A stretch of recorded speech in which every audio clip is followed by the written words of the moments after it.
कहते हैं हर शख्स अपनी जिंदगी को शानदार बनाने का ख्वाब देखता है, मगर जब जिंदगी सिर्फ एक ख्वाब बनकर रह जाए और हकीकत हर मोड़ पर पैसों की मोहताज हो तो समझदार लोग सिर्फ मेहनत नहीं करते, चाल भी चलते हैं। ये कहानी है एक 19 साल की लड़की लियन की, जिसकी ज़हनी सलाहियत ने न सिर्फ निजाम को बीट किया बल्कि पूरी दुनिया को हैरान कर दिया। लियन एक गरीब मगर एक ज़हीन तुलबा होती है। उसकी मैथमेटिकल कैलकुलेशन इतनी तेज होती है कि बड़ी से बड़ी वैल्यूज को वो चंद सेकंड्स में सॉल्व कर लेती है। जब वो एक्सटर्न पैसिफिक स्कूल में स्कॉलरशिप के लिए अप्लाई करती है, जो कि सिर्फ अमीरों का स्कूल माना जाता है, तो उसे एक अहम इम्तिहान का सामना होता है। इम्तिहान का वक्त 60 मिनट्स का होता है, मगर लियन सिर्फ 15 मिनट्स में तमाम सवालात सॉल्व कर देती है। जब रिजल्ट आता है,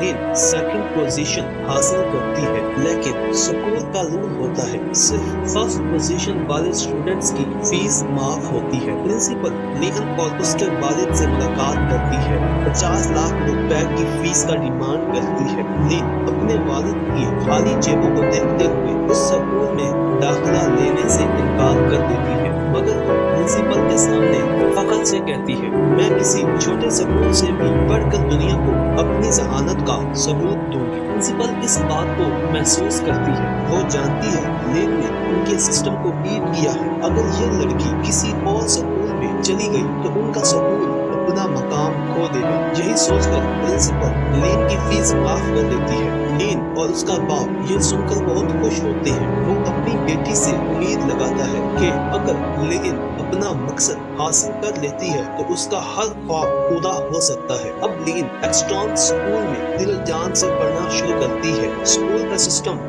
बहुत सख्त होता है। एक साल में 2 इम्तिहान होते हैं, एक मिड टर्म, दूसरा फाइनल। जब लियन मिड टर्म का इम्तिहान देती है तो उसका जीपीए 4.3 होता है, जो न सिर्फ उसकी क्लास बल्कि पूरे स्कूल में सबसे बेहतरीन होता है। उसकी दोस्ती कुछ अमीर स्टूडेंट से हो जाती है। जब उन्हें लियन की परफॉर्मेंस का पता चलता है तो वो उसे यूज करते हैं और वो उससे कहते हैं, अगर तुम फाइनल में हमें पास करवा दोगी तो हम तुम्हें $25,000 देंगे।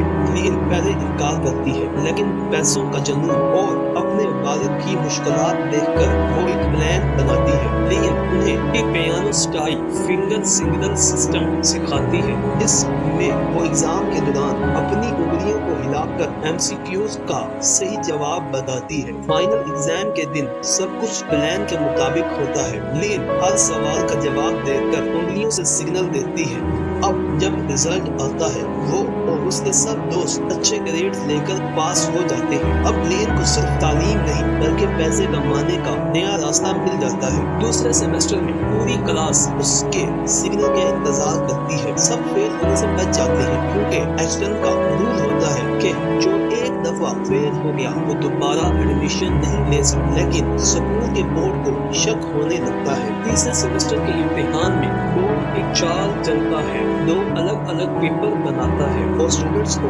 रैंडमली असाइन करता है। लियन को ये बात एग्जाम शुरू होने के बाद समझ आती है, मगर वो पैनिक नहीं करती। अपना पेपर तुरंत सॉल्व करती है और साथ वाले दोस्त का पेपर छुप कर उठाती है। अब सिर्फ 15 मिनट बाकी होते हैं, लेकिन दूसरा पेपर भी सॉल्व करती है और फिर फिंगर सिग्नल के जरिए जवाब बताना शुरू करती है। आखिरी वक्त में इनविजिलेटर गुस्से में लियन के डेस्क पर हाथ मारता है। बस कर दो, कितना लिखना है तुमने। एग्जाम के बाद प्रिंसिपल लियन को अपने ऑफिस में बुलाती है। उस पर चीटिंग का इल्जाम लगाया जाता है और प्रिंसिपल लियन को वार्न करती है, अगर उसने दोबारा ऐसी हरकत की तो वो उसे स्कूल से निकाल देगी, क्योंकि वो पहली गलती पर लियन का फ्री स्कॉलरशिप कैंसिल कर देती है और उसका वालिद जो हमेशा फख्र करता था नाराज हो जाता है। अब घर का बोझ डबल हो चुका है, लियन की फीस और घर का खर्चा। लियन हर वक्त यही सोचती है, मैं कब तक अपने बाप को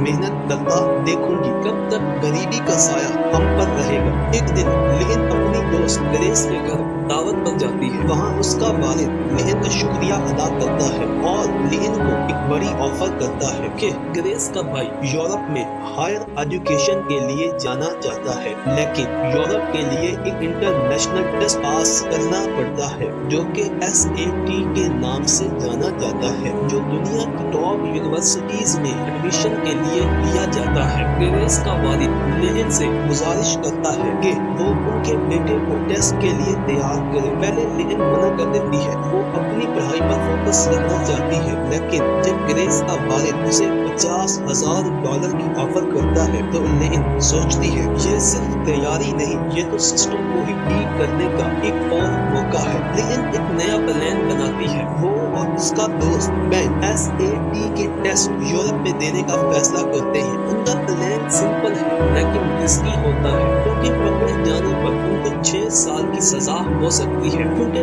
लिन जानती है थाईलैंड का वक्त यूरोप से 1 घंटा पीछे है और लिन को ये बात समझ में आती है। वो दोनों यूरोप में जाकर थाईलैंड वालों से घंटा पहले टेस्ट देंगे। टेस्ट के बाद हर ब्रेक के दौरान वो क्वेश्चन के आंसर याद करके मैसेज के जरिए ग्रेस के मोबाइल पे सेंड कर देंगे। थाईलैंड में ग्रेस और उसका बॉयफ्रेंड उन आंसर्स को बारकोड के रूप में पेंसिल पर चिपका देंगे, जो स्टूडेंट्स आसानी से समझ लेंगे। ये इंटरनेशनल लेवल की चीटिंग स्कीम बन चुकी होती है। लिन और बेन यूरोप जाते हैं। टेस्ट सेंटर में वो मोबाइल को वॉशरूम में छुपा देते हैं और हर पेपर के बाद आंसर फॉरवर्ड करते हैं, लेकिन थर्ड टेस्ट के बाद सब कुछ उल्टी डायरेक्शन में जाता है। बैंक का बार बार वॉशरूम जाना इन्वेजिलेटर को शक में डाल देता है। बैंक वॉशरूम में होता है जब वॉशरूम का दरवाजा यूनिवर्सिटी की टीम बजाना शुरू कर देती है। शक और बढ़ जाता है। वो मोबाइल को तोड़कर फ्लश करने की कोशिश करता है, लेकिन सिक्योरिटी अलर्ट हो चुकी होती है। लिन भी वॉशरूम जाती है, अपना फोन जूते के अंदर और फिर कूलर के अंदर छुपा देती है। और जब वो टेस्ट के बाद मोबाइल निकालती है तो एक स्टाफ मेंबर उसे देख लेता है। दोनों को पकड़ने के लिए कॉल दी जाती है। लिन और बैंक फौरन टेस्ट सेंटर के एक रूम में अपने कपड़े बदलते हैं और अपना हुलिया चेंज करते हैं। वो अपने आप को टीम की नजरों से छुपाते हुए बाहर आ जाते हैं। उनका मिशन कामयाब हो जाता है।